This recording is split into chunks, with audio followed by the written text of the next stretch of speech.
Hello, everybody, and welcome to Anime Sickos. It's the podcast for geniuses and the only podcast on which we look at the four pillars of modern misery: anime, gaming, posting, and jobs. I'm Tom, an anime sicko. I am Joe, an anime sicko. And Joe, if there's one thing I know about this episode, it's that it's normal and that there's no special guests, right? You would really make me look like a fucking moron if you were to refute me on this. So, don't fuck me. What if I told you that the number of people on this episode is about to go up by 1? I would say that you've done the one thing I asked you not to. Okay, fine. If you're so sure about this, introduce the guest. Well, I would like our very special guest, Casey Green, to step forward right now from the shadows. It's me. It's me stepping from the shadows. You thought. Stepping out from behind the curtain. This is your lifestyle. Yeah. Hi. Hey, Casey Green, thank you for joining us. Thank you for having me. What's your deal? What's your story? My deal is I'm a cartoonist. Everyone probably knows. Just elephant in the room, let's get out of the way. I created Dick Butt. Everyone knows it. Everyone loves it. All the 4chan people love it and use it. Someone sells it on the butt of their custom-made assault rifles online and some shit, and someone made a Dick Butt enamel pen in a gimp suit. I know you're doing a goof, but I love Dick Butt. I didn't know that was you. That's very funny to me. I'm very happy. Not a lot of people do because they like the This Is Fine dog first, which I also did. I gotta say, the fact that you haven't become a screaming skull is very admirable because every once in a while I make a post on Twitter, and if it gets over 40 likes, I'm like, what if I died? What if I just died and this stopped?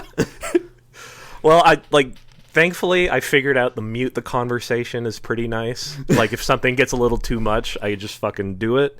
I have a problem looking at likes anyway, so that's my own hill to work on later and die on. Mm-hmm. Yeah, I don't know how I'm a screaming skull either. It kind of helps that people don't know. Like I said, that Dick Butt is a thing, and I've honestly, let's let this be on a record. I've on the copyright on it and anything like that, I've let it go. I really don't care. Especially now with the This Is Fine dog being as big as it is and everything else, I just don't have the time or patience to talk to these people I never wanted to talk to in the first place who like Dick Butt. So like Dick Butt enough to make a mug or ask me if they can put it in a card game or joke or something. Fuck you, I'm busy. Yeah. So Dick Butt, it will exist in the same public domain as H.P. Lovecraft? Is this what I'm hearing?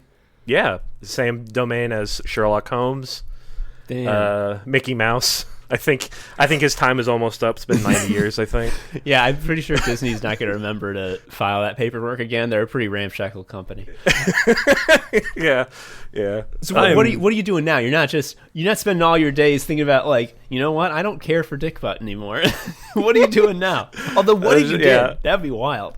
I don't work in the meme factory. I'm still a cartoonist first and foremost. I've done the comic Gun Show was big. It's where This Is Fine came from, but an earlier one I did before Gun Show was called Horribleville, which was about my life in college. It was an autobio comic about my life in college. After Gun Show, I did He Is a Good Boy, which was a full story about an acorn who hates his life. And I've been working on a Pinocchio. Speaking of public domain, I've been working on a Pinocchio adaptation since 2014, and also working on a comic with a friend called Back. My friend Anthony Clark, who's done Beartato and the coloring on Dr. McNinja. If y'all remember that webcomic. Gosh, that's been a while. That's activating a part of my brain. That's weird. Anyway, he's been doing the art for Back, and we're almost at an ending for it. I've been working on that now. So I'm still damn busy, but at the same time, we've made plush toys, and there's a Funko Pop of my dog now. We'll talk about that fucking later. But man, again, I'm not even you. I haven't even know. First time we spoke is today, and I'm already feeling my skull just sort of start to rise and light on fire and leave my skin behind. This is wild. Yeah. Yeah. Pretty fun stuff. I don't know, just keep making comics, man. That's all I've been able to really focus on. I mean, merch is there, sure, but comics is where I've always tried to come back to. So every guest has to answer the horrible, stupid question. Casey, are you an anime sicko?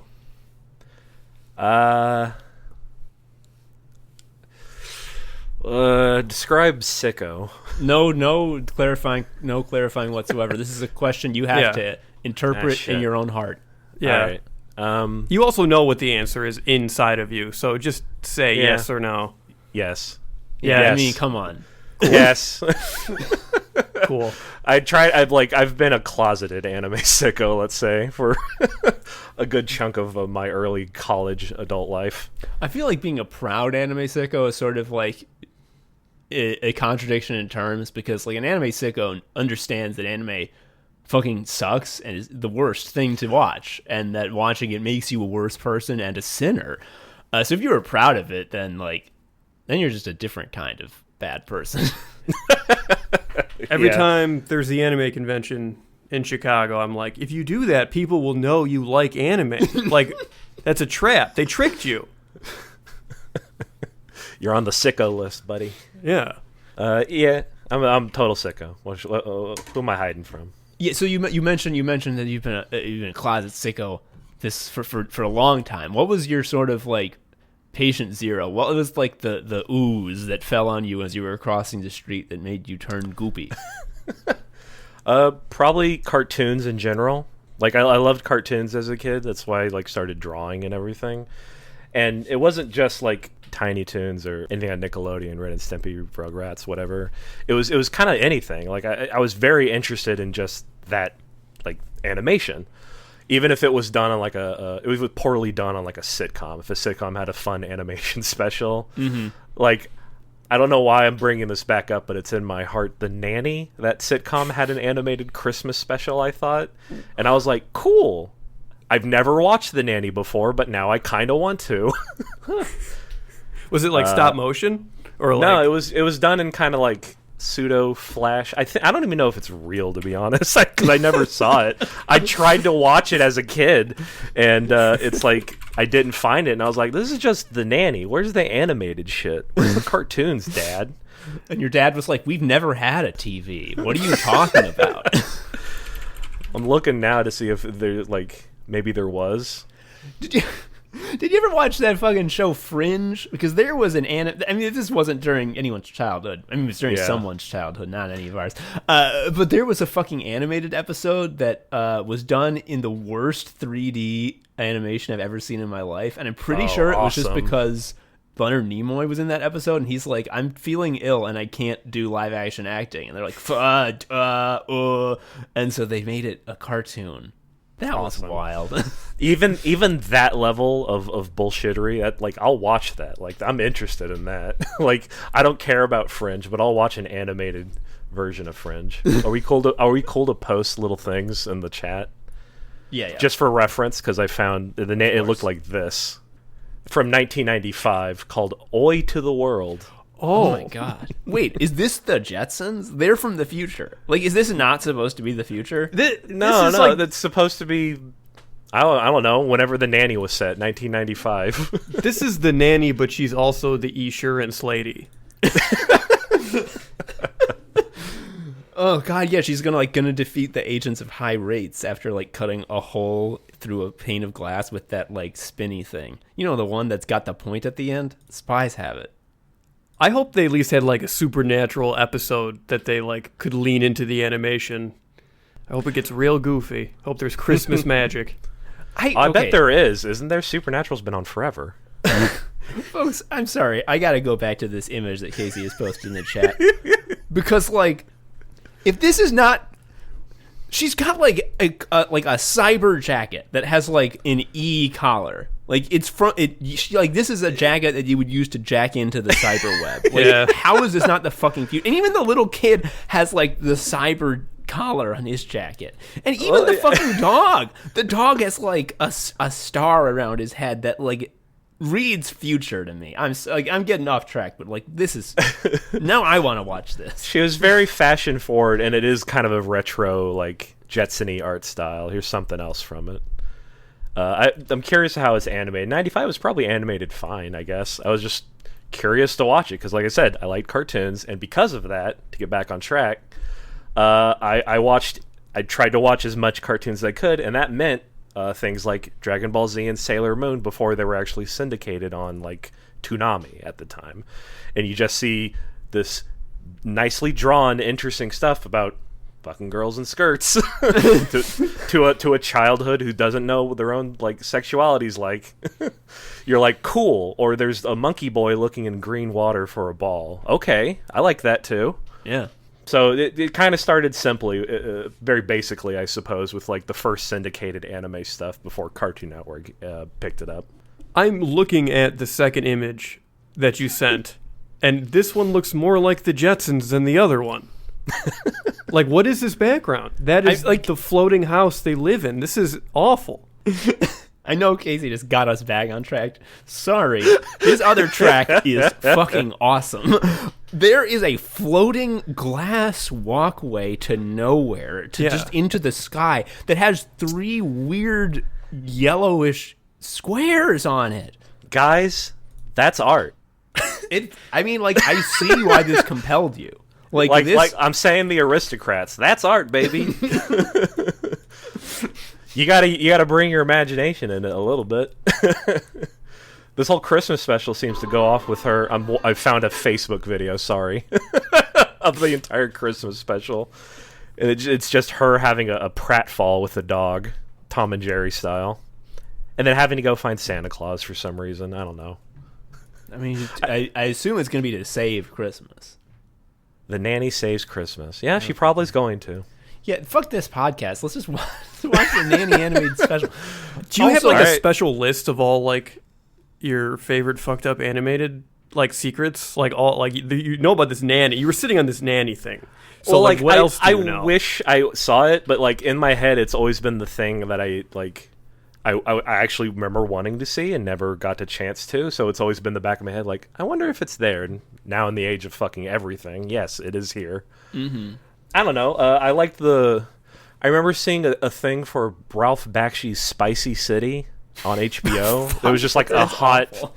Yeah, I mean it's Ralph Bakshi. Yikes!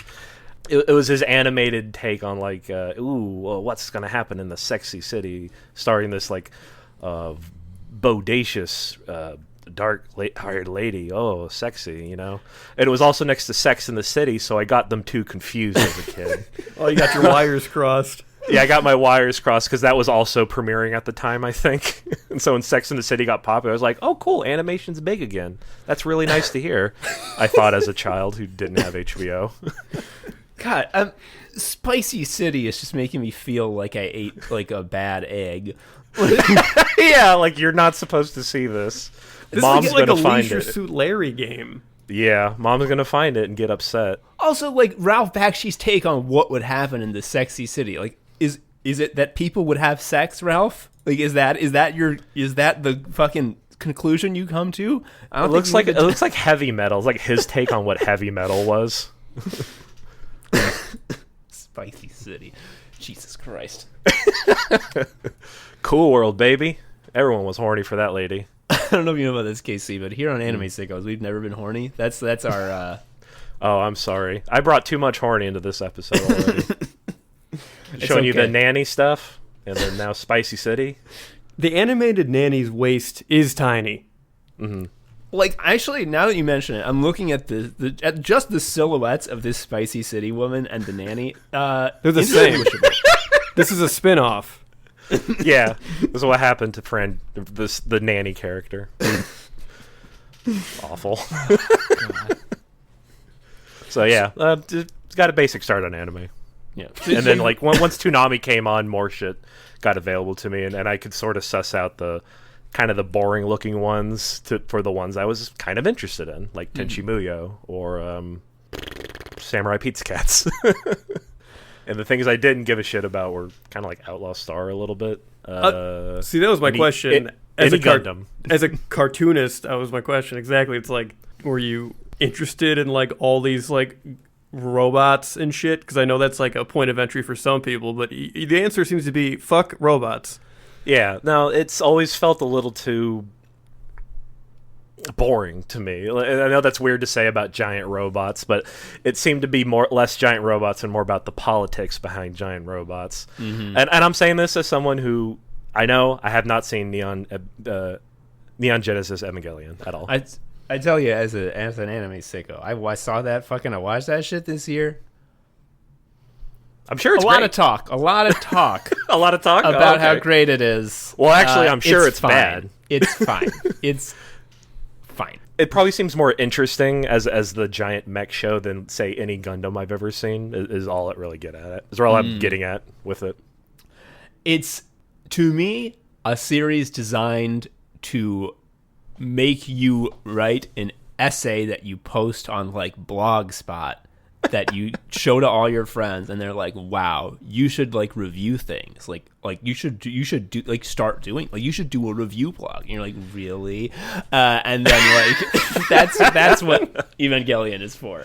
Yeah, kind of like how like you write a Simpsons spec script if you're trying to write and start writing in Hollywood. If you start to be a blogger, you have to write an Evangelion think piece first. Yep. Jeez. So it seems to me, here's my take on this whole scenario. You, as a wide-eyed innocent, were taken in by the promise of art and all the wonders that it could bring you. And you were like, golly, I love this, and I want to expose myself to as much of this beautiful art form as I can. But little did you know, anime happened, and you got poisoned.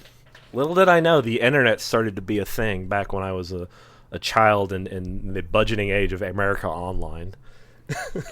And then you start looking for anime online, and oh boy. Yeah, that's when you're doomed. Because you'll find it. That's what sucks. Yeah.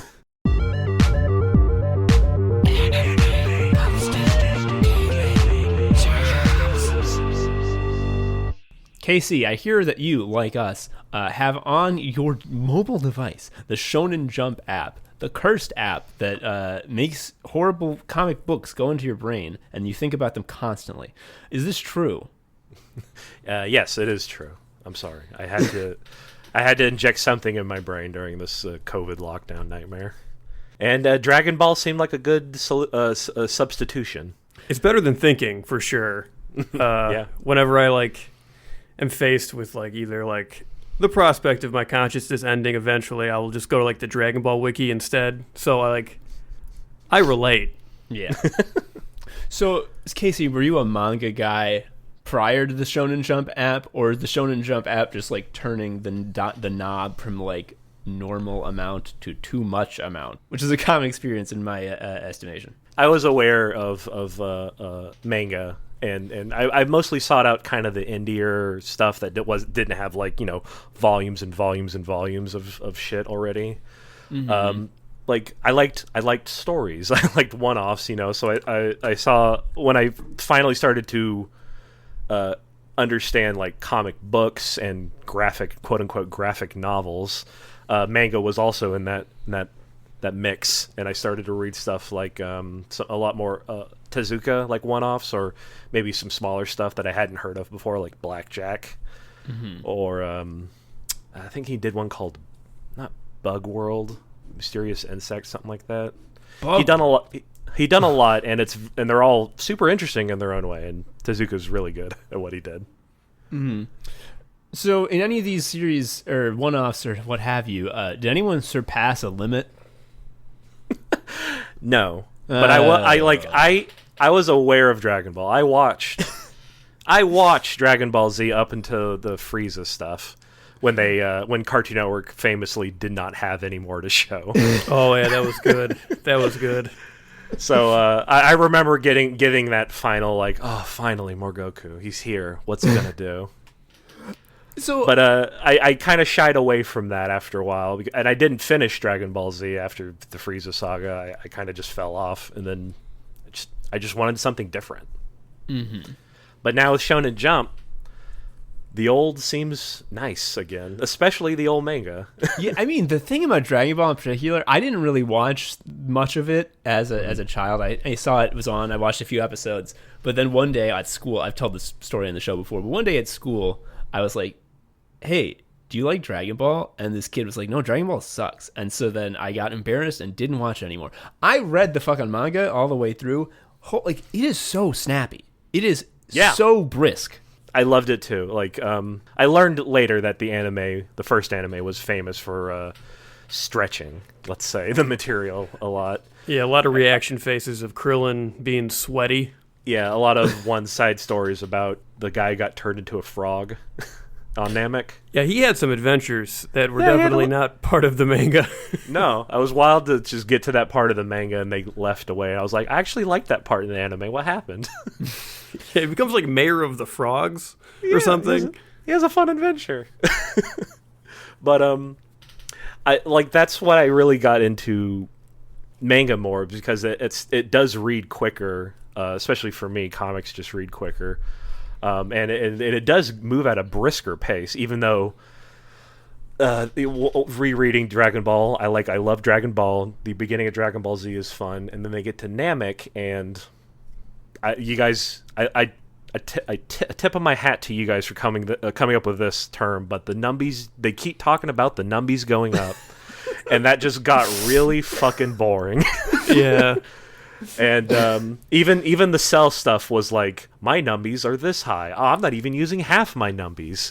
I'm not even using a fourth of my numbies. Yeah. The thing with Cell is like his numbies were locked up in teens. Yeah. The teens at his numbies. I just like, people kept saying the Cell Saga was the worst, and I kind of get it, even though the Frieza one felt a little like bigger disappointing to me, to be like, God, this is not interesting still.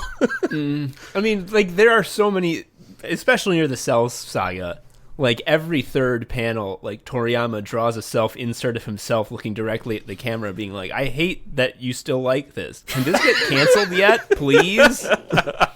Like, what do you enjoy here? I hate, why I have to draw this man, he is covered with dots, I have to draw every dot every time. Mm-hmm. I got more involved with loving the mangaka more than the manga. You could tell when Toriyama was having fun, especially like in Dragon Ball, all of Dragon Ball. You know, let's just fight Frankenstein. Let's fight fucking Dracula. Who gives a fuck? He's having an awesome time drawing Frankenstein and Dracula. He's having an awesome time drawing the devil and everything like that. At that point, he doesn't realize that art is his prison yet. I feel like that was definitely an artist prison moment, the Frieza to Cell saga.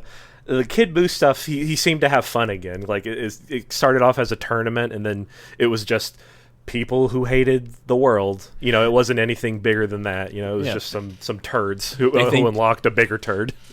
They think that having friends sucks ass, and like, well, we can't handle that. Yeah, that was more fun, but it's still just like very convoluted near the end when everyone kept dying. But it doesn't matter. Buu does, I believe it's called like a world genocide attack, which kills everyone. Yeah, and it's not like he blows up the earth. It's like he shoots a billion beams, and each beam is for a person. And everybody gets it in the brain. Yep. The old world genocide attack. So I see here on the doc, Casey, you mentioned a lot of these mangaka have been imprisoned by their art. I see that you also read a great manga by an artist whose huge brain has allowed him to break this prison by doing the huge brain move of just like tell his editor, like, no, I'm actually like gonna release chapters like never, like whenever I want. And he's just so good that they can't say no. I'm talking, of course, about Berserk. Yes. Berserk is the one thing I wish I actually tried to read as a kid, because I know that was on the shelf. I know Berserk's been out that long enough that I like, after reading all of it, like I'm at volume 30, like they're about to get on the boat. I guess that's a big thing that happens for everyone. Yeah, there's a lot of time on the boat. Yeah, but it's It's good.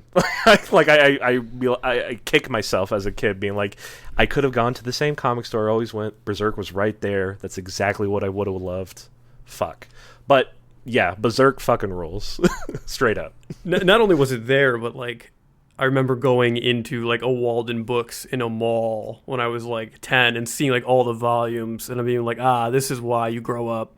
So you can own this.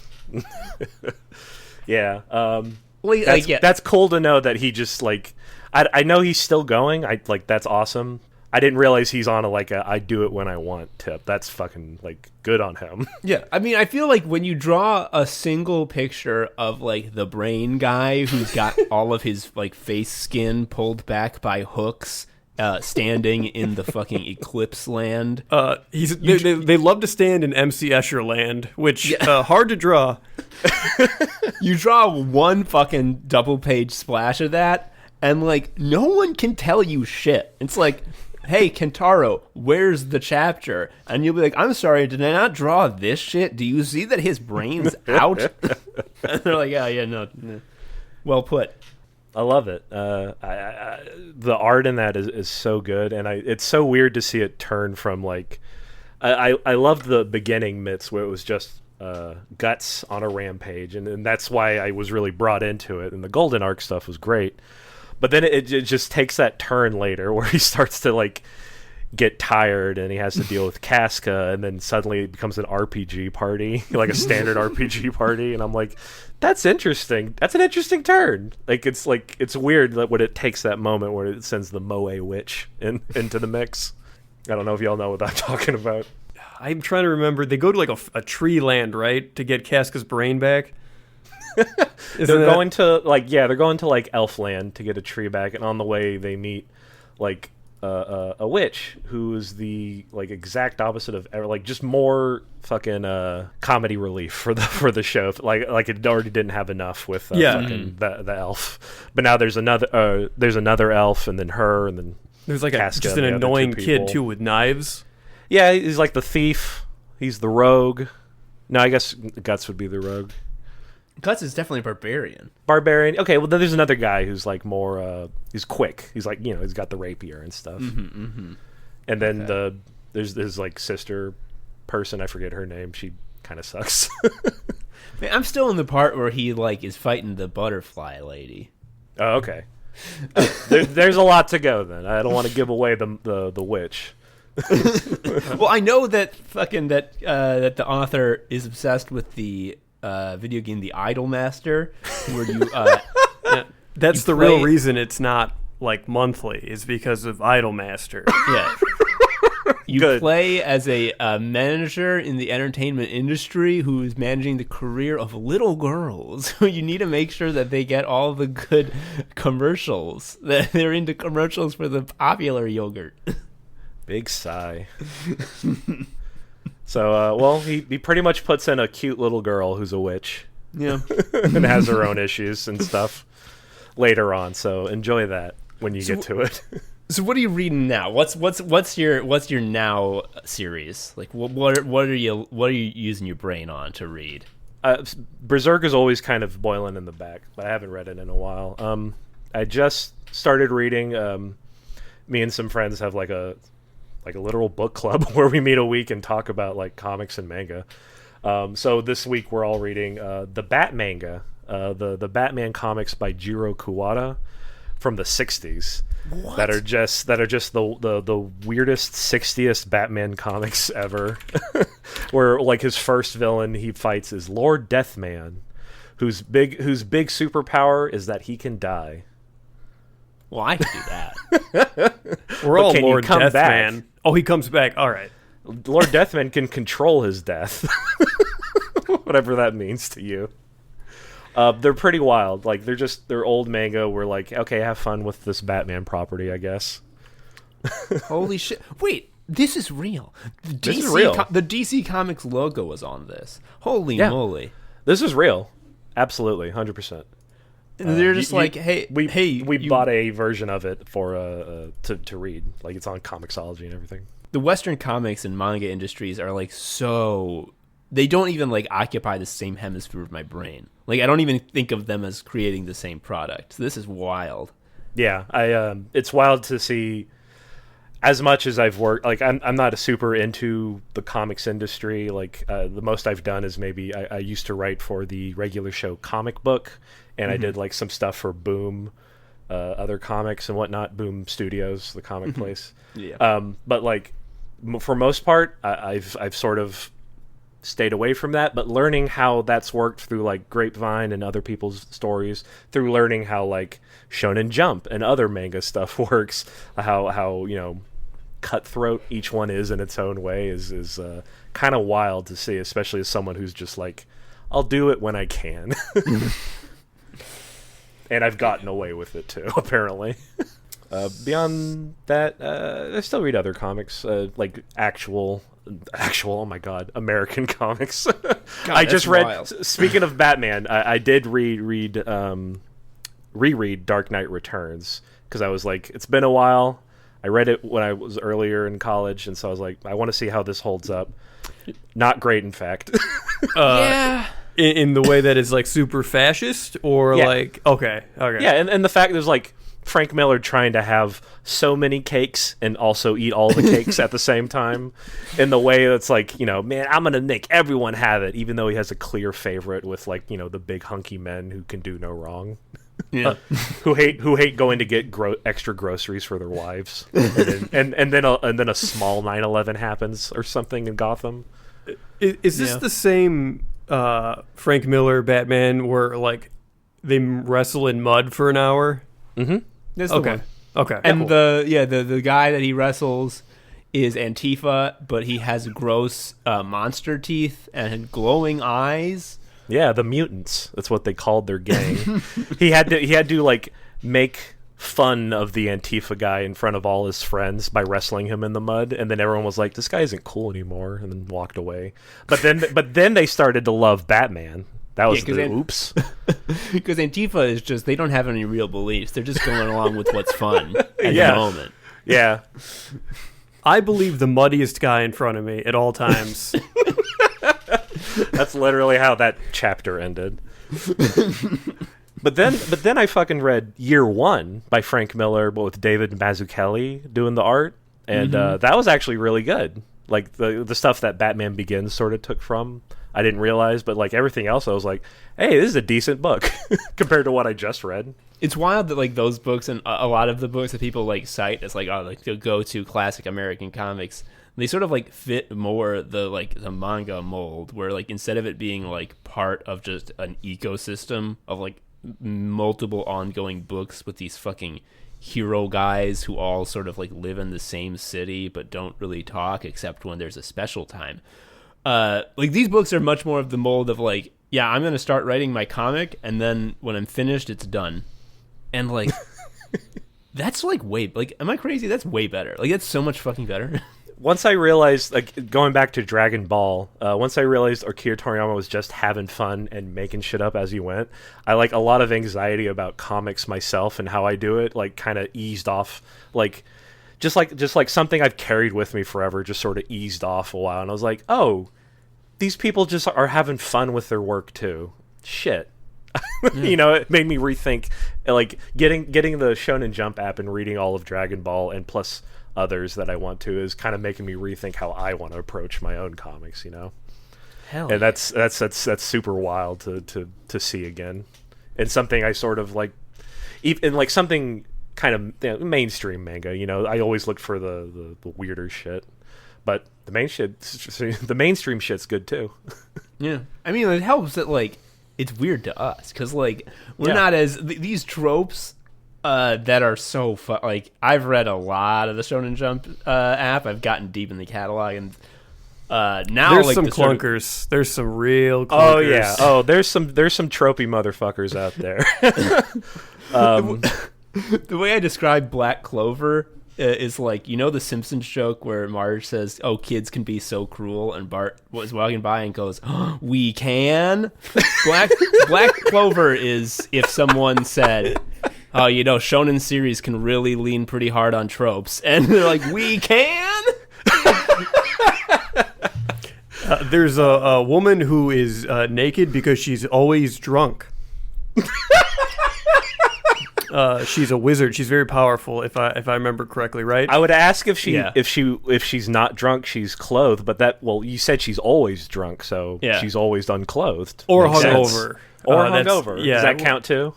I think when she's introduced, she is like, "Where are my clothes?" Also, I'm so hungover. And then, in case like that was hard to follow, that comes up a lot again, just to really like drill that in.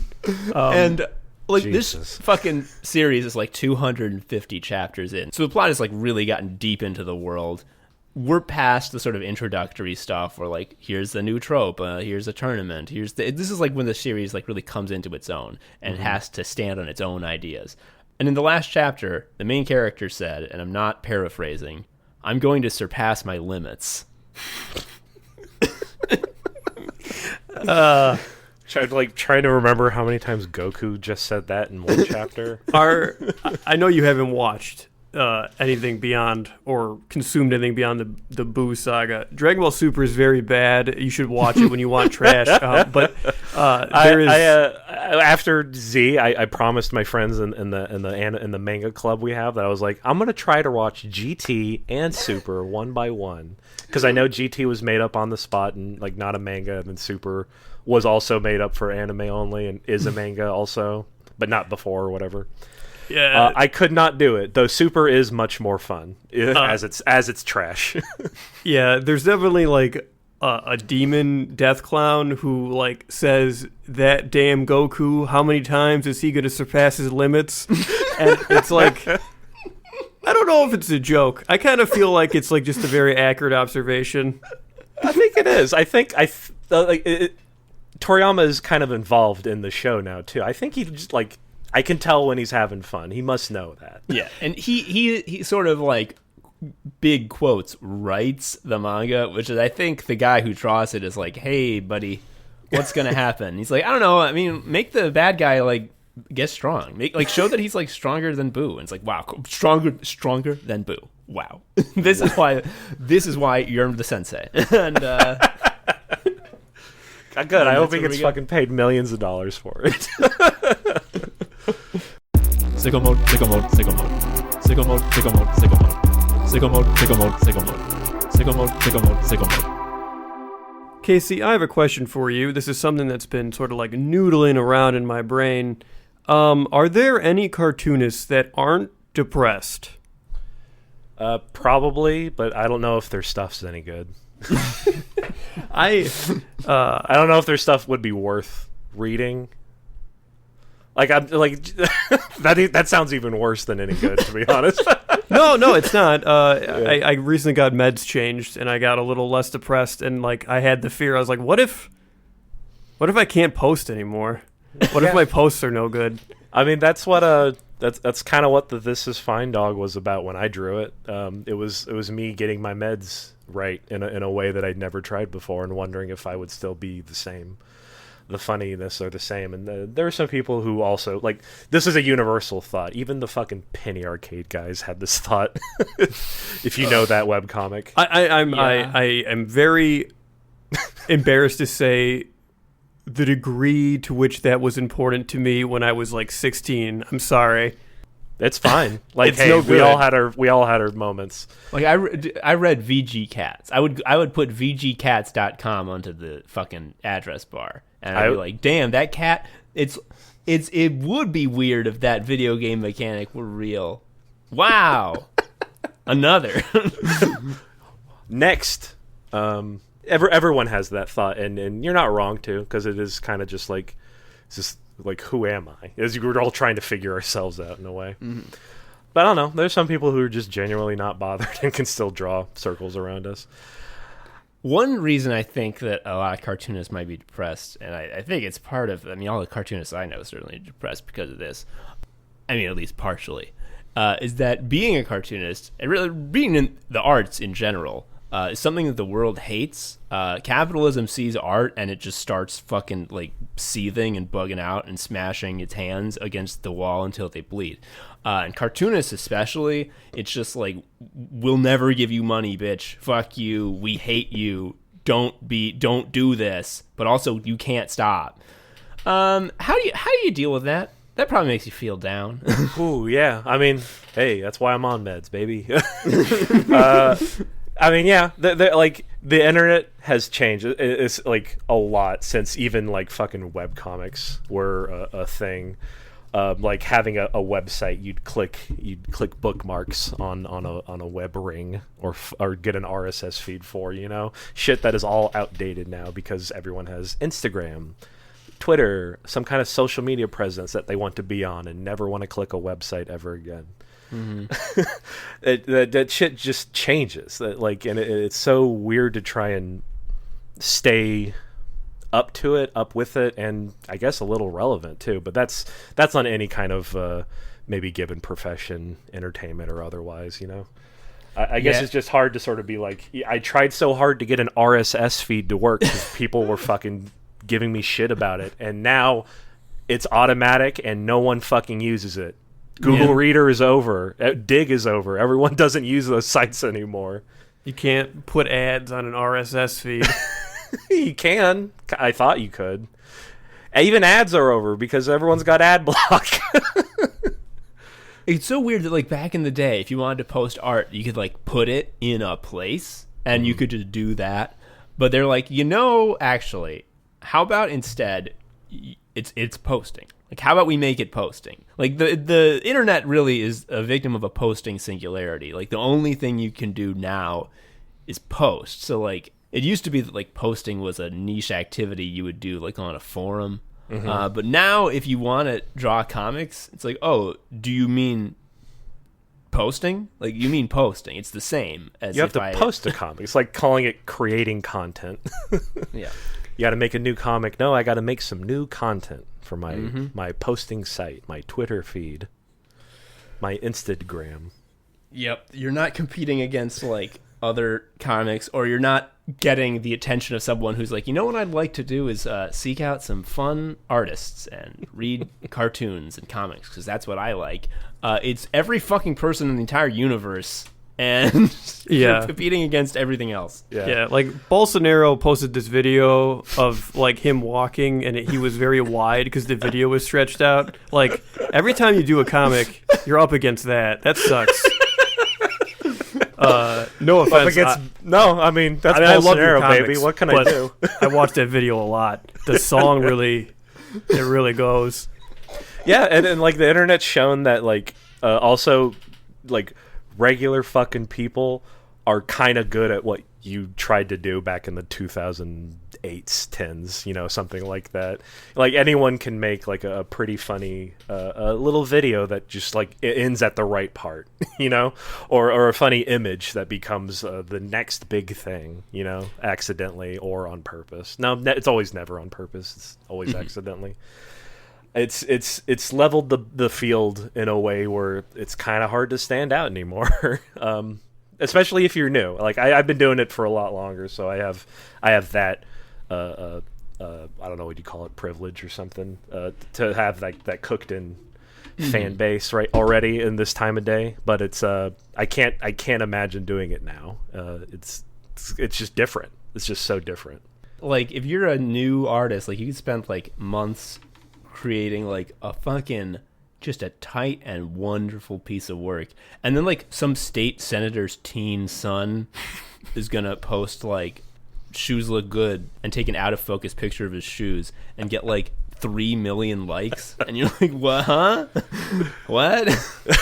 And it sucks because it works. It works on you too, Like you the person who's working on this, your magnum opus. You still see shoe look good and go, "Fuck, that's pretty good." Yeah.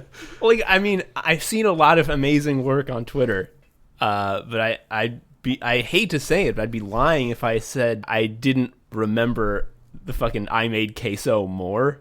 Remember I Made Queso? Yeah, it's weird. It's brain things, and like being inside all the time during this lockdown isn't helping. I don't know if it was even hurting beforehand, but it's definitely not helping now. Mm-hmm. It's just so different, and I don't know. I think the most you can do is try to lean into being you, because that's what I gravitate towards more than anything else. The charm of a human being showing me something that I could never find myself. Earlier, you said something that I think resonates very much with me, which is like the average person now can do whatever 2008 funny is very easily. And I blame Vine a lot because people realize that if you just know when to stop something, that's real funny. And unfortunately, Vine showed people how fucking brevity is wit, or whatever the fucking thing is. Yeah, it also showed this huge brain move, which is like, oh, you don't know how to end it? Have you considered arbitrarily stopping? Because that's often very funny, if not funnier than like a nice closing. Yeah, how about you have someone start freaking out, and then like right when the yell gets loud, you cut it. Works every time. That's pretty good. I mean, I will say that like we've been looking at your feed, preparing for this episode, and one thing about your at least your recently posted work that like hits hard for us is that if you're like a funny and creative person, you're just gonna have ideas at random points. Like, wouldn't this be funny? Yeah. When we have an idea like that, like, hey, wouldn't this be funny? Our brain sort of like looks at that idea and goes, yes, it would, and then like puts it in the trash can because there's nowhere for that to live. I go to bed after I come up with an idea. You don't sit in bed thinking it out, trying to make the best version of the idea possible, and then opening up Evernote real quick on your phone, and then tiredly typing with your fucking fat thumbs that keep hitting the wrong key. No. Like me? When I open Evernote, it's like I wrote getting my dick snucked, and I'm like, that's funny to me. Worked on me. Yeah. I mean, but the thing that your work just is astonishingly good at is just like taking that shit and like presenting it in a pure crystal clear form. The one that fucking killed us, we were looking at this for like a day, is there's a cartoon doc who finds a $69 bill and a ticket to the blowjob fair, and he's like, awesome. And then it turns out it was Donald Duck's ticket, and he lost it, and he does the Donald Duck getting mad gesture. And it's just that, and it's just like the fact that you have the ability to take that thought and like make it exist is like it's like you know a spell. It's like you have mana and cast a spell. Are you aware of how much world building you do in 2 panels? Yes. You establish that look, you can exchange beaches for tickets, and that's just how it is. There's a $69 bill with Wacko Warner on it. Yeah. That's currency you can have in exchange for goods and services, possibly blowjobs. Like, I've read books that have less insight and originality than a $69 bill with Wacko Warner on it. Like, fucking goddamn it. Can I ask you, when you like think of the phrase like a blowjob ticket, is it even sexual to you, or is it just like these are the words that need to be combined right now? It's the words that need to be combined right now. I mean, like, if you want to go that far, he like that's the idea. But at the same, but I'm not showing you him getting a blowjob. Right, I'm showing you him finding a ticket to the blowjob fair. Yeah, that's what art's about. It's about showing and not telling. The audience is your best tool when it comes to comics. You let them do the work, and then they will either find it and fucking lose their shit at a $69 bill like y'all did. Or they'll just go, why is Wacko Warner on the $69 bill? That's random. That's weird. And then just not respond to my calls. Because of all the U.S. presidents, he's the one that most appreciates 69ing. I have to straight up give props to a friend of all of ours, Tom McHenry. He's the one who came up with Wacko Warner.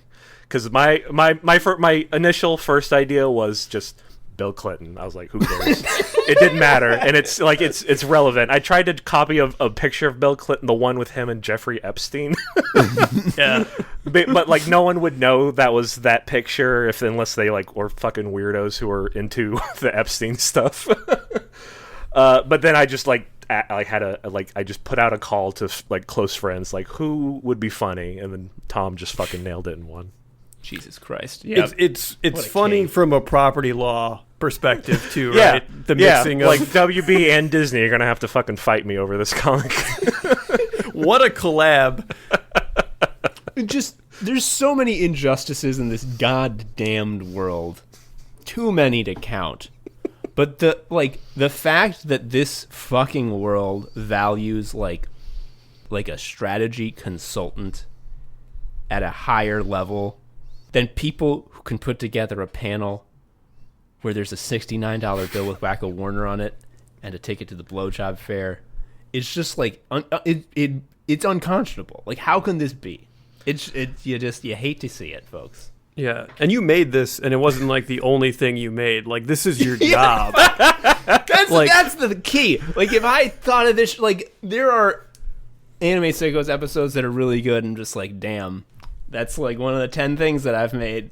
Maybe one day I'll get to 11.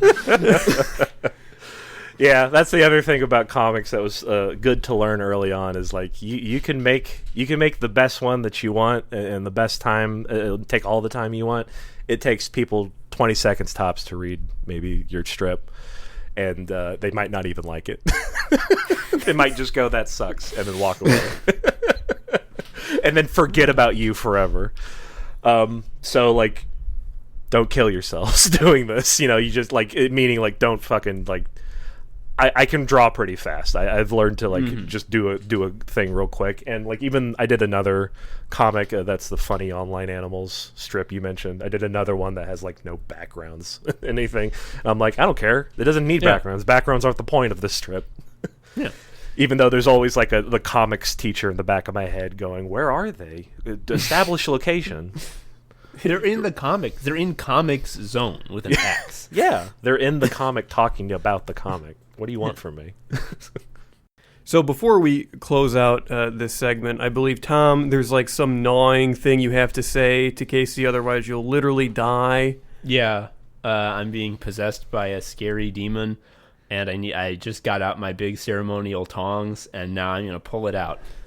So Casey, you, on your now concluded webcomic Gun Show, did a mini-series of strips called Anime Club, in which there is an anime club with 4 kids, Mort, Mark, Dave, and Clyde. It's all 4. I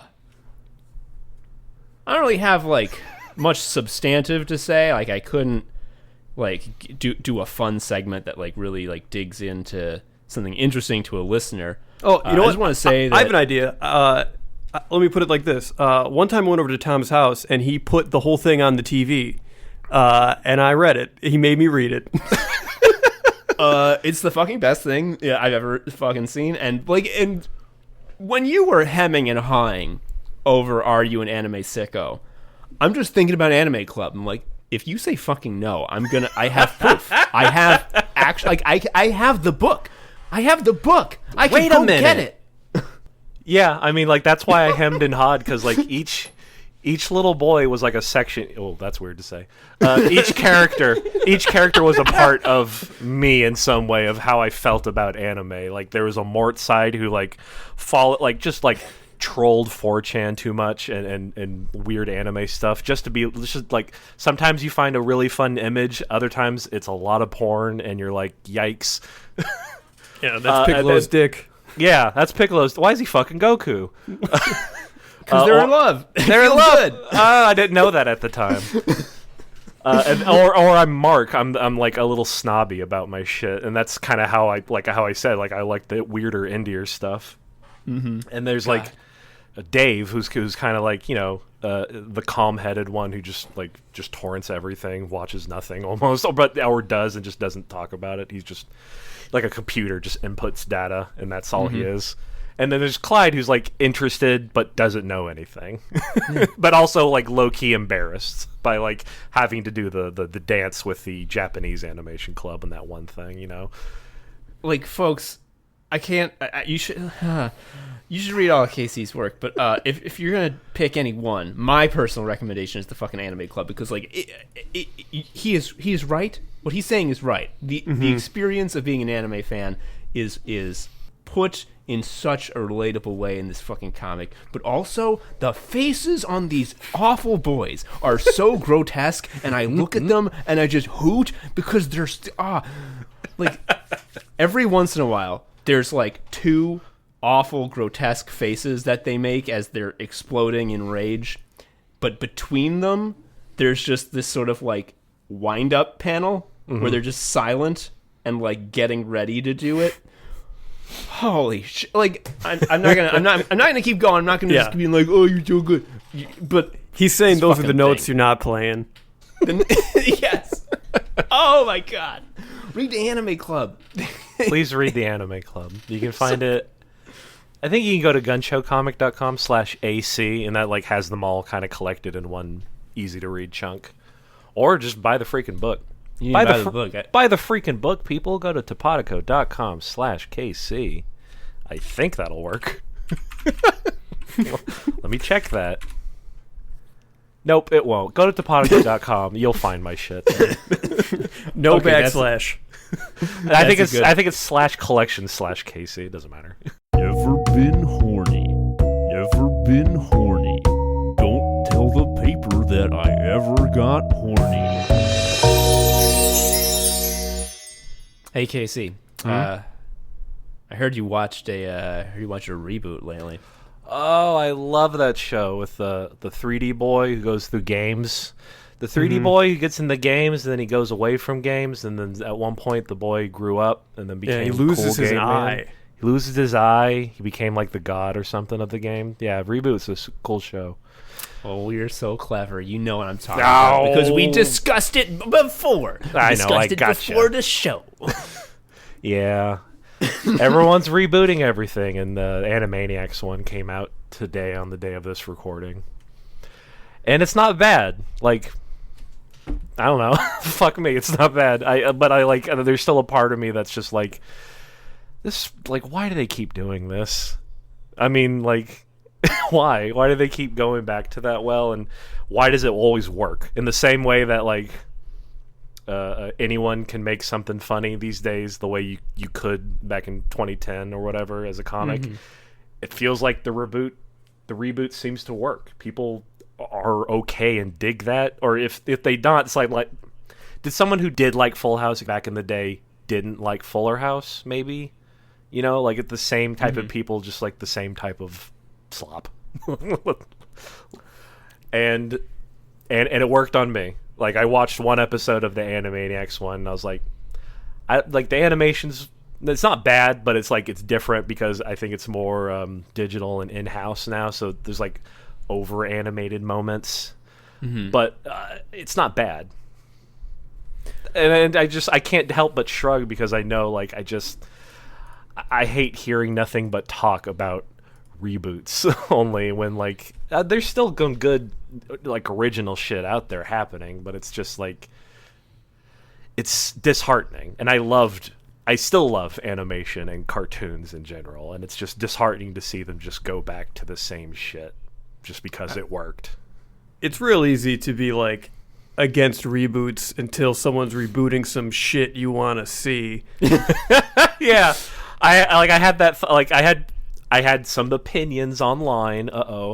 And people were I had a little bit of haters who, when I said that I didn't think things should be brought back or rebooted sometimes, because there was talk about like Ren and Stimpy being rebooted. There's a very clear reason why you shouldn't reboot that one particularly. There is, like, there's like two good reasons. One is the creator. Two is that the creator tried it in 2006 and it fucking sucked. Oh yeah. Everyone forgets Adult Party Cartoon, and rightfully so. But also, we should remember it as a testament to, like, don't do it. But then sometimes it's okay. The Invader Zim movie was pretty good. I liked that movie a lot. The Netflix one. Oh, I didn't even fucking know that happened. Oh, well. Netflix is great at promotion. Netflix did that and a Rocko's Modern Life reboot, which I wasn't super into, but it was fine. Yeah, there's there's they're like little movies. They're like hour and a half long stuff, but they're totally fine. I think, okay, Here's my thought. So the things that are getting rebooted are almost always stuff that at the time was sort of like unusual and novel. Yeah, And like the Animaniacs thing where they're like self-referential and like in the know. Like that's just how people are now on TV. So how does that feel in terms of like newness in the reboot? It's like, yeah, I mean, the whole thing was about them being reboot. They sang a little song about reboots and talked about all the reboots that there were. And I'm like, this is just what they do. This is like, they did this in the original one. And I had to sort of come to terms with that. Like, well, they're still doing it now. And it's a little shinier, I guess, because it's so crisp and new and digital and stuff, you know, but it's like, it's fine. It's fine. I mean, like, that's just like it's entry. It's like, it's a flat plane. I don't hate it, and I'm not loving it, but I'll probably watch the rest of it because what the hell? I laughed one or twice at Pinky and the Brain, at least. Yeah, I mean, this is what you're describing is an anime sickos concept called de slop, and the thing about de slop is gimme de slop. I want it. Well, I want to eat a big spoon of smooth goo where I know before it hits my lips exactly what it's going to taste like. And I also, another thing about the slop that's critical to it being slop is that I know there's a nearly infinite amount of further spoons once I eat this spoon. Case in point, aren't they redoing Freakazoid as well? No fucking way. I don't know if like that was the question I asked myself having all this. Like, if they, is there one that they would reboot that I would just like shut up forever and not say anything else, boo about it? And I was like, Freakazoid. If they brought back Freakazoid, I would say nothing more. Be happy, eat the slop, give me the slop for the rest of my life. Yeah, but I don't know if they are. I think the key to liking a reboot and not sort of being against it on moral grounds is like it's as Joe said, like it has to be the slop that you want, because I don't think it's possible for any of these shows to come back and be a sort of success on its own right. Like, I don't think any little kids are gonna be like, Animaniacs, that's my favorite show, nothing like it, because like fucking Teen Titans Go has the same sort of DNA. It's random and self-referential. But, like, that's been on, and it was its own thing, and kids love it. And, like... Yeah, Teen Titans Go is huge. Why is this old shit that's for adults? Like, it's for adults. Like, that's the other thing. Like, it's a kid... The Animaniacs is a kid's show, but the reboot is for adults, but it also has to stay being a kid's show, so it's like... that's the other thing that gets stuck in my craw. Like, who is this for? And I'm not, like, I don't mean that rhetorically. I mean, like, who? Is it for kids, or is it for, you know, the dads of the kids who remembered the show? Like, Teen Titans Go is a perfect version of something that was rebooted, but is for kids, because it was huge. It's fucking, like, it'll make fun of the old show and, like, has, like, a little movie about the old show that they did, I guess. Like, the Teen Titans Go versus the original Teen Titans or something. But maybe Teen Titans Go is huge. And maybe this is just because Animaniacs like was on when we were kids, but like all these reboots about our childhood properties makes me feel like I'm like forever in a state of Arrested Development. Like it's just like, oh, the new things are the same shit you liked when you were 9. Good luck. Also, yes. It's also weird to consider that like I'm the fucking buying market. Like, I'm the most valuable demographic with the most buying power. Really? Is everyone else worse off than me? That doesn't seem good. Yeah. The Arrested Development thing is very true, I think, too, because it's like I liked these old cartoons. I rewatched all the Tiny Toons, and I like a year or two ago, and I was like, these are still great. They're dated as fuck, but I don't care because I loved every second of them as a kid and now. They're rebooting. They're bringing back Tiny Toons, is what they said recently, and I'm like, fuck me sideways. Give me the slop, but also I hope I drown in the slop. But it's like, I wish they could take those sensibilities from those old great cartoons and make new, interesting ones, which is why Tuca and Birdie hit so close to home for me, because it was very cartoony and weird, but was still a good show about adult things. Yeah. with a very clear vision that wasn't like something that had been done before. It wasn't like, hey, remember that slop? I just brewed up a new barrel. But no one trusts anyone else to do that right without it being a raunchy raunch fest like fucking Sausage Party, the fucking movie by Seth Rogen. It has to be a parody of kids' movies. It can't just be an animated thing on its own that is kind of weird and wacky in its own way, but is either generally for everyone or at least more adult-oriented. Is that a fear of sincerity, or like what's the deal with that? What's the deal with this voice? I don't know, dude. So one thing I wrote down in the fucking doc is that a lot of the whole reboot thing feels like Funko Pops. Like the concept of Funko Pops and the concept of all these cartoon reboots, it sort of has the same vibe where it's like you look at it as a sort of line, as an idea, and be like, ugh, what that's so dumb. Just taking all these old things and pasting them over some template. Ugh, who would want that? That's dumb. I wouldn't want that. And then you see a Funko Pop of like the fucking Doflamingo from One Piece, and I'm like, oh my god, oh god, oh shit, I might want that one. I see a Funko Pop of Mickey in the Sorcerer's hat from Sorcerer's Apprentice, and I'm like, yes. And then I see more SpongeBob ones, and I'm like, yes, that too. I see a special flocked Jake the dog from Adventure Time one where he's a little fuzzier than the normal stuff, and I go, yes, I'll take that too. But then I see like random motherfuckers from Stranger Things, and I go, I don't know these kids. I hate these children.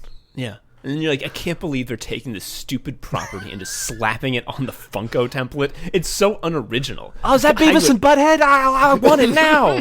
They look so weird. Their heads are perfect size.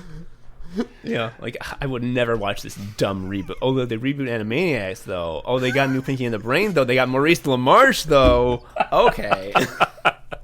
It always works. That's what's fucking amazing about it. It's amazing and infuriating about this shit. It always works. Yeah. And business just goes with what's safe.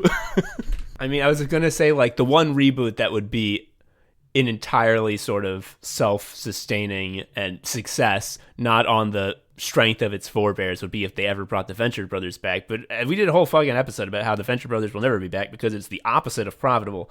Fucking rest in peace. Yeah, I know. Like, they had 7 great years on that show too. Like, when I heard it was canceled, and everyone was like groaning and moaning, and I'm like, that's like, yeah, that sucks. But at the same time, they had 7 great ass fucking seasons. Like, the last season was awesome, and they got to do it in like a way that no one else in cartoons ever really had. That was like a true good kind of adult sitcom. They had the Idolmaster approach. They got to be like, no, we're really playing Idolmaster right now. Sorry. Hey, you know the contract that you have that says you have to make TV? You know how like TV is like in real time and like you can't just like not do it? And they're like, nah, you'd say that, but I'm playing Idolmaster right now, and I beg to disagree. I've seen how much money you've given us. I'll just keep playing Idolmaster. Yeah, that stinks about Venture Brothers, but I always kind of liked the idea that it was a in media res show even when it wasn't on. So like even if we don't see what they're doing, that's not like they're still doing their thing out there somewhere in your mind. They're having a weird conversation and writing it down. And it will be 2 weird guys in costumes saying those things to each other. As long as Doc Hammer and Jackson Public are friends, I think everything will be okay. You know, there's a lot of merit to the idea that like, you know, you shouldn't personify and like put these people that you don't know but whose work you appreciate up on a pedestal. Don't think anyone's a hero. Everyone's a person. You know, don't expect them to be perfect because they're going to disappoint you, because everyone has mistakes. And I get that.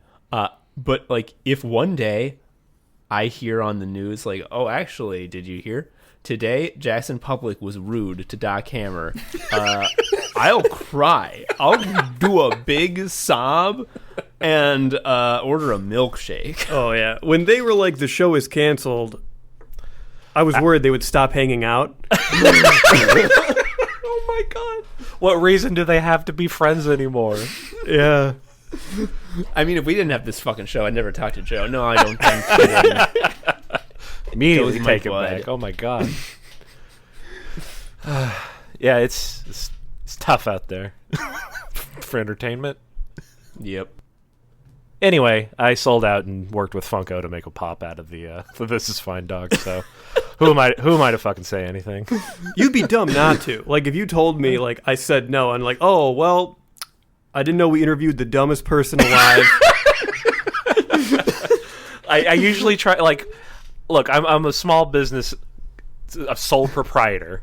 Not really an owner, but a sole proprietor. So I try to have, like, one kind of big project a year. And they are the 2020's big project. When they first we were like, hey, we want to do this. And I was like, wow, okay. Yeah. Like I can rail about like how Funko Pops are stupid all day and believe it completely. But if Funko came to our door being like, hey, we'd like to turn the anime Sickos logo into Funkos, I'd be like, one, well, Sean Bowers drew that, not us. Two, I'm signing at the speed of... I've signed already in the past. Like, please, money. This person that's talking to me about this legal thing, you're my dad now. You're my Funko daddy. Yep. So did the lawyers have the big square heads? I don't know how much I'm supposed to give away about Funko, but the people I talked to over email did have their own little personal Funko avatars in each of their email headers. That's kind of cute. Actually. Which is just cute. It was just nice. It was just cute. Like, they didn't make one for everyone. Did you have to design the thing, or did they just send you like the mock-up and be like, "This looked like the dog, right?" No, I actually sent them a simple turnaround of my character, because what they own, since they do it for everything, it's kind of fascinating just to learn. Like, I read through the contract. I don't know legalese that well, but I can sniff out if I'm being fucked. You know, if I read through something, and I wasn't. But what was interesting is that they just license stuff all the time because they do it for everything. Marvel, DC, anyone, fucking Golden Girls. The only thing they keep the true like grasp on is the square-headed, boxy-headed, little body, big-eyed design. Like that is copyright with a big C, Funko. That's their only IP. Yeah. I mean, if you go to the Funko site, they do other great shit beyond the pop. The pops are just like the brand that got big for them. Mm-hmm. But yeah, like they own that, like the square-headed figure design. And like all he did was like, all right, so here's what my character sort of looks like in my style. He kind of looks like you already done a dog with that Peabody, Mr. Peabody from Mr. Peabody and Sherman. Mm-hmm. I was like, I see that on your site, and that's like, he's a very basic looking brown dog. There's not much to him. If you wrap him around that design, it'll probably be fine. Because that's one thing about my art I like, is it's pretty malleable. They're all just round little babies for the most part. I think the key to the This Is Fine dog, because he is a very basic dog, as you say, but I think the key, and we have spoken about this previously, discussing one of our favorite video games, the card game Monster Train. The key is that he has a little hat. The hat is key. Yeah, there's a card in Monster Train called Big Sludge, who's a big man made out of wax, which would be fine. But what makes it the best thing I've ever seen is that on top of his head, there's a little hat. Yeah, it looks like shit. I mean, if you were a sludge man, you'd probably just take whatever you can get. Yeah, the fun thing about him is, I guess, everyone else also, despite being wax, still has clothes. He's nude. He's a dang freak. I'm looking at this Big Sludge right now. Wow. That is a good little hat. Yeah, right? Yeah. And I guess he would be nude, right? I don't really know this game that well. Yeah. Does he have a dick? Does Big Sludge have a dick? We'll never... I mean... It hasn't come up yet. Yeah, the next expansion is going to be mostly about Big Sludge's dick. It's like Exodia from Yu-Gi-Oh! If you get Big Sludge's right hand, and Big Sludge's dick, then you win. Game's just suddenly over. We're the anime Sickos, and we're here to say anime is bad in a war crimes way. Folks, that's a show. Show's over. Ending now. Thank you, Casey Green, our wonderful Guesto, for going Guesto mode with us today. Hey, you're welcome. Thank you, boys, for having me. Thank you, Sickos, for having me. We go by boys. We like being called the boys of online as well. The boys are back online, as they say. That implies I've ever logged off, which I would never do. Oh. Casey, if someone listened to this episode and was like, well, this person just sounds great, and I would like to spend the last few dollars I have in pandemic world before I pass away, I'd like to give it to this fella. How would they do that? Hypothetically, this person knows about anime Sickos, but does not know about the This Is Fine dog. Well, okay, maybe they know about the dog, but they think that it's like a natural resource, like it came out of the ground. Okay, all right. It grew off a tree. Yeah, well, most people who use that fucking image think it came off a tree. Oh, they email me and they do not ever do research. Trust me. Trust me. Well, you can find me.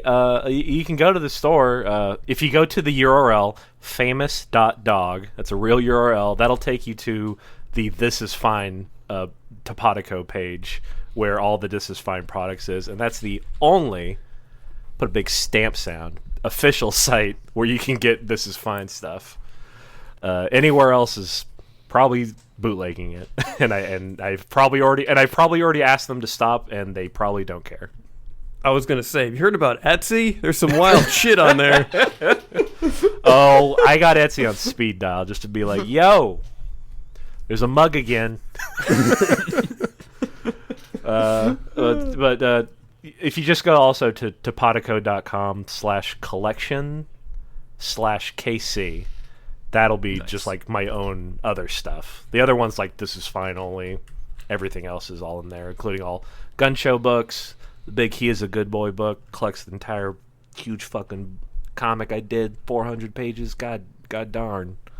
That's a lot of pages. A lot of pages. It's all color too, so it's a big ass book. Holy shit. Coloring fucking comics in after reading manga. Yeah. And like it seems like what a waste of time. I will never do it again. After He Is a Good Boy, after seeing how manga is like perfectly acceptable and fine and even better without it, I will never color a long form comic ever again.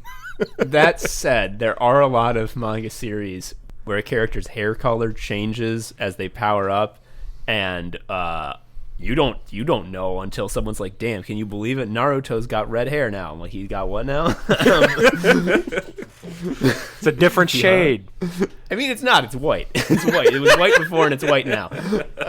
You miss out on the hair color, but like, they did do the right move at the start. They were like, we're never coloring this shit, right? I mean, they crank out 20 pages a week. What? With these people? Jesus Christ.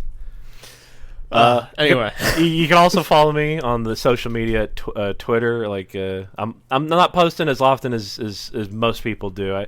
I know posting is one of the pillars, and I respect that. But like, for the sake of my own mental health, I do back off sometimes from it. But I mean, the pillars aren't good. No. But I want to show some respect to the pillars since we're here in the Parthenon. But I do look and lurk, as the old forums used to say. I'm a lurker. I'm aware. I'm always watching. I'm the watcher. I'm the watchman. This MF from Watchmen. This MF Dr. Manhattan. He's dick out. Blue it's Big Sludge's blue dick. There it was. It all comes full circle, folks. Big Sludge is just divorced Dr. Manhattan. But now he's got a hat and a new lease on life, and no dick yet. Folks, this has been Anime Sickos. Wait, hold on a second. We call a good podcast. Oh, what? I don't think I actually gave my username. Oh, shit. Say it. Casey Green with 2 N's at the end. Casey Green. Oh, shit. Yeah, you do have to say that. I wouldn't have thought of that 2 N's shit. 1 N was taken. What can I say? Yeah, I'm Tom Harrison 19 because 18 Tom Harrisons had joined Twitter prior to me. Fuck those guys. Tom Harrison with no numbers is like a tech guy who like posts about like tech stuff, and I sort of respect that because like, you know, he got in early and he knows his place. Tom Harrison's 1 through 18, like none of them have been active since like 2007. One of them is an alt which is used to like porn. One of those maybe the first Tom Harrison is a little secret sicko. Oh my god. Anyway, we gotta wrap this shit up. I don't want to brag, but I'm the first Sharia uncle. Like, it's Sharia uncle, no numbers. Damn. Yeah. That's pretty good, dude. Anyway, This has been Anime Sickos. I'm Tom, an anime sicko. I'm Joe, an anime sicko. I am Casey Green. I am an anime sicko. It is true. Hell yeah. Thank you for listening. Bye-bye. If you say so. The Siri on my watch picked that up. What was the trigger word? I'm probably sicko. Sounds like Siri, and she just she heard that. And it's like, if you say so. Stupid. Why would bullshit. it just repeat that? I don't know. Stupid watch. Thank you for listening to Anime Sickos. I've been Tom, a sicko. You can follow me on Twitter at TomHarrison19. Joe is also a sicko. You can follow him on Twitter at Sharia Uncle. You can follow Anime Sickos on Twitter at Anime Sickos, or email us at animesickos@gmail.com. Please leave us a review or something. I don't know. Tell a friend. Anyway, until next time, bye.